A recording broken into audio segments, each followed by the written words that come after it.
The Mysterious Benedict Society by Trenton Lee Stewart. Illustrated by Carson Ellis. Read to you by Mr. Perez. Half a Riddle. That evening, at precisely 10:01, S.Q. Padillion knocked on the boy's door.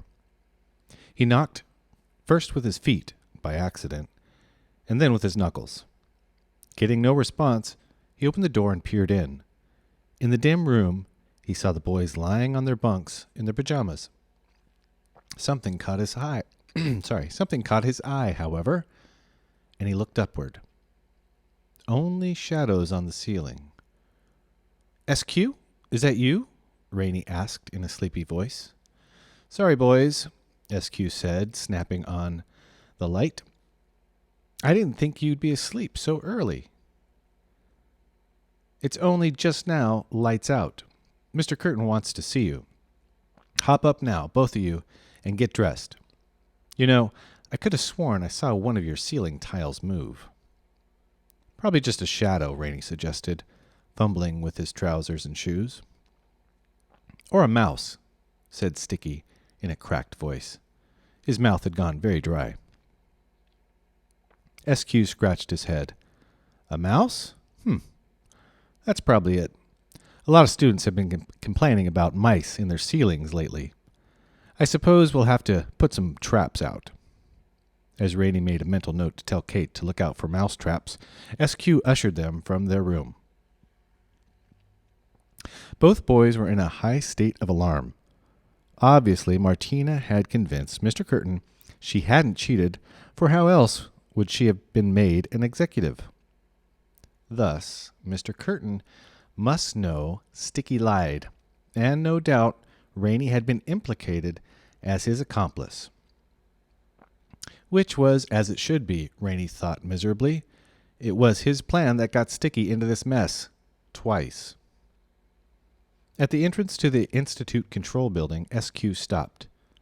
With a sympathetic expression, he knelt down and put a hand on each of their shoulders. "I imagine you two are wondering what Mr. Curtin wants to speak with you about."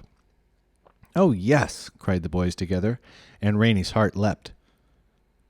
If he had a moment to prepare, maybe he could think of something to say, something that... "I wish I knew," SQ said, shaking his head. "I hope it's nothing bad."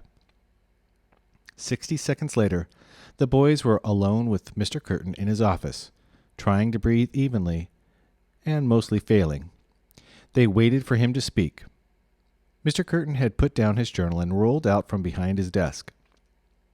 But instead of his usual zooming about, he was inching toward them very, very slowly, contemplating the boys in a way that gave them the impression of a predator. A wolf spider came to mind, seeking just the moment to pounce upon its prey. They had to fight the urge to recoil. "No doubt," said Mr. Curtin as he drew near, "you are wondering why Martina Crowe was made executive. After all, according to you, George, she was a bully and a cheat. Isn't that right?" Sticky reached for his spectacles, checked himself, and thrust his hands into his pocket to steal them. "Yes, sir." "It's true, Mr. Curtin," said Rainey. "We were wondering that." "Yes, I know. And now I shall tell you why. Do you remember what you said to me the other day, Reynard, when we discussed Miss Contraire? You said the best way of dealing with those you didn't trust is to keep them close. I agreed with you then, and I agree with you now. Of course, had Martina Crowe not been such an excellent candidate for executive, I would have sent her packing at once. But she has always been useful. And as I told George, the cheating itself doesn't trouble me, so long as I understand the situation. At any rate, the situation has been rectified.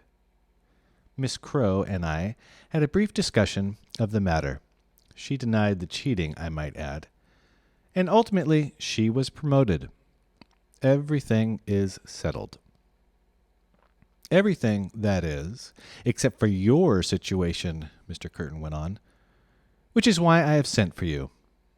Our situation? Said Rainey. He could hear Sticky trying to swallow. Indeed, said Mr. Curtin. For as of this moment, you are both made messengers. The boys were stunned. Here they'd been afraid something terrible was in store for them. Instead, their mission had leapt forward. Messengers at last. Their faces broke into huge grins. Oh, thank you, Sticky cried, hoping he sounded more grateful than relieved. We won't disappoint you, said Rainey. I should hope not, said Mr. Curtin. I have 2 new messenger slots to fill, and as a matter of urgency, I am promoting you a day earlier than planned. Here are your new uniforms. Returning to his desk, Mr. Curtin produced 2 white tunics, 2 pale blue sashes, and 2 pairs of striped trousers.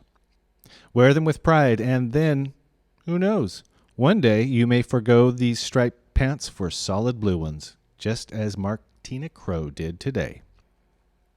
When SQ had finally left off slapping the boys on the back in painful congratulation and lumbered away down the corridor, Rainey and Sticky exchanged relieved glances and closed their bedroom door behind them.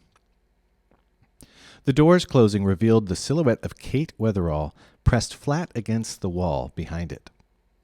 She switched on her flashlight and whispered in an exasperated tone, You didn't even knock. It's our own room, Sticky replied. I'm surprised you didn't hear us in the corridor, Rainey said. SQ was patting us on the back so hard my teeth were clacking together. To tell the truth, Kate said sheepishly, I was asleep until I heard the doorknob turn. I only had time to leap across the room and hide. She jerked her thumb toward the lower bunk, where Sticky's covers and pillows were in a lumpy disarray. And first I had to throw the covers over Constance. You were gone so long she fell asleep in Sticky's bed. I meant to keep guard, but I guess I nodded off. Some guard, said a groggy voice from beneath the covers. Anyway, Sticky said, we're glad you're here. We have some news. He and Rainey held up their new uniforms. Messengers, Kate exclaimed. I can't believe it. And here we were worried you'd gotten in big trouble. Constance sat up, rubbed her eyes, and squinted at the uniforms. Oh, yes, Rainey said with a laugh. So worried that you both fell asleep. Kate gave him a disapproving look. We were worried, she insisted, and I'm sure Mr. Benedict is, too. We told him you'd been called to see Mr. Curtin. We should let him know the good news right away. You sent a report? Sticky asked, surprised. Took us forever, Constance said, stretching. Morse code's a little rusty. Rusty is not exactly the word for Constance's Morse code, but the boys resisted commenting. They were both glad to hear that a report had been sent. They'd been unable to send one the night before. A night crew of helpers had been working on the plaza, filling cracks and replacing broken stones. Sticky climbed onto the television, made sure the coast was clear, and began flashing a message. Our special privileges begin tomorrow, Rainey told the girls. That's all he told us. Nervous? Kate asked. What do you think? Rainey said. I feel like I've swallowed a beehive. Here comes a response, Sticky said from the window. Glad. Proud. Now pay attention. Sounds like he's going to tell us something important, Rainey said. He went over and peered out the window with Sticky. Sure enough, the light in the woods continued flashing its coded message. With open eyes now you may find a place you must exit to enter, where one what? Sticky said, when the message broke off and didn't resume. Why did they stop? Rainey groaned. It's Mr. Curtin, he said, pointing. He's going out into the plaza. Now? Sticky hissed. watching the familiar figure rolling into view below. In the middle of a message? He couldn't have waited 20 more seconds? At least we have a start, Rainey said. But a start was all they had, for even after a long discussion, the children were stymied. The last unfinished line gave no clue at all, and the first seemed pointless, as it hardly seemed necessary to tell them they needed to keep their eyes open, which left only the middle line, and that one utterly baffled them. How on earth could you enter a place by exiting it? We'll have to try again tomorrow, Kate said finally, stifling a yawn. I can't think straight any more tonight. At least you boys made messenger. That's an encouraging development. The others agreed. The meeting adjourned, and in a few minutes the girls had disappeared into the ceiling and the boys had gone to bed. Rainey had just begun to compose a mental letter to Miss Purmall when Sticky whispered in the darkness, "Rainey, you awake?" "Wide awake," Rainey replied. "I wanted to ask you, does this encouraging development scare the wits out of you as much as it does me?" Rainey laughed. "It may be the worst encouraging development I've ever experienced." In the bunk below, Sticky laughed too. Their laughter relaxed them the tiniest bit, and that was all it took.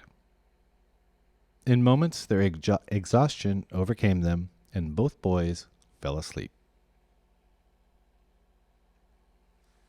Be sure to check in tomorrow when we get to the next chapter called The Whisperer. Stay safe, everybody. Wash those hands. Remember to do acts of kindness. And I'll talk to you tomorrow.